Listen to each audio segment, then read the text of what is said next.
ஸ்ரீகாந்த் அவர்களை பற்றி சொல்லவே வேணாம். இப்போ இந்த மத்தியானம் நான் வந்து டிவி பார்த்துட்டு இருக்கும்போது நண்பன் படம் ஓடிட்டு இருந்தது. அப்படியே மனுஷன் உட்காந்துருக்காருங்க. அதே மாதிரி கொஞ்சம் கூட மாறுதலே இல்லை. இதெல்லாம் வந்து காடு கிஃப்ட். அவர் தன்னுடைய உடலை வந்து நல்ல பக்குவமாக நம்ம இதாக ஒரு நல்லா எக்ஸசைஸ் எல்லாம் பண்ண கரெக்டாக இருக்காரு. பட்டு ஒரே ஒரு விஷயத்தை சொல்லிக்கிறேன்.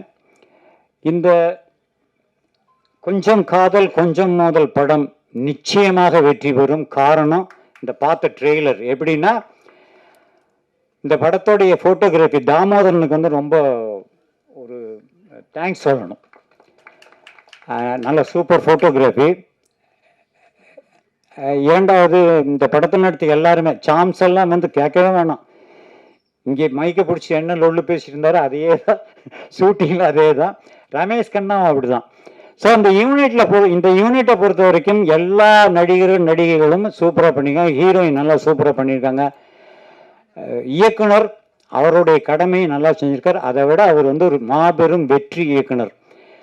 ஒரு இடைவேளைக்கு பிறகு மீண்டும் என்ட்ரி கொடுத்துருக்காருன்னா அதுக்கு ஒரே ரீசன் சொல்கிறேன். தமிழ் திரைப்படங்கள், இந்த கலைத்துறை இந்த ஆண்டு மிக சிறப்பாக இருக்கும்.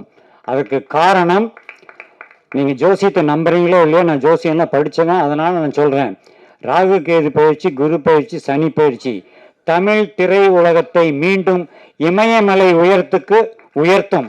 அது எந்த படம் வந்தாலும் நல்லா போகும். நம்மளுடைய திரைக்கலைஞர்கள் அத்தனை பேருமே மறுபடியும் ஒரு ரவுண்டு கட்டுவாங்க, சூப்பராக ஹிட் அடிப்பாங்க.